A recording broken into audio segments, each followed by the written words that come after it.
In some courtrooms, innocence isn't a defense, it's an obstacle. There's a quiet rule in the justice system that no one writes down, no one teaches, and no one admits out loud. Cases aren't meant to be tried, they're meant to be processed, and anyone who refuses to be processed becomes a problem. Her trouble began the moment she said the one sentence the system is not built to handle. I didn't do this. The attorneys didn't know what to do with that.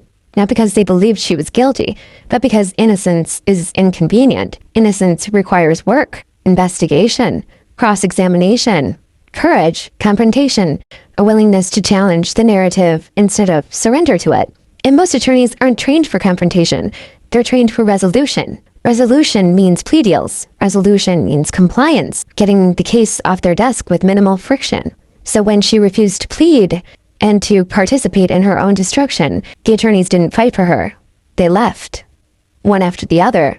Each exit dressed up as irreconcilable differences, communication issues, breakdown in trust. Difficult?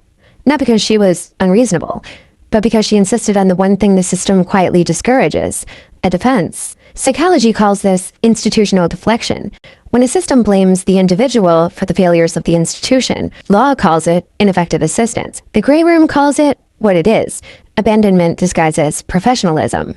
That was too heavy, too messy, too politically inconvenient, too likely to upset the wrong people. So they reframed her integrity as defiance, her clarity as instability, her insistence on the truth as hostility, her refusal to lie as non-cooperation.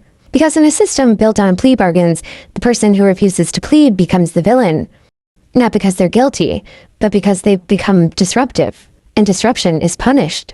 Retaliation doesn't always look like handcuffs or threats. Sometimes it looks like abandonment, silence. Like a lawyer sliding plea deals across the table and saying, "This is the best you're gonna get," when what they really mean is, "This is the easiest thing for me." But here's the part the system never anticipates. A defendant who refuses to break is far more dangerous than a defendant who pleads, because a person who stands their ground forces the system to reveal its own.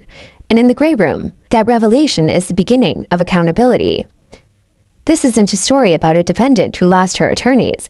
It's a story about attorneys who lost their courage, and the system that punished her for refusing to surrender the one thing they couldn't fabricate, the truth.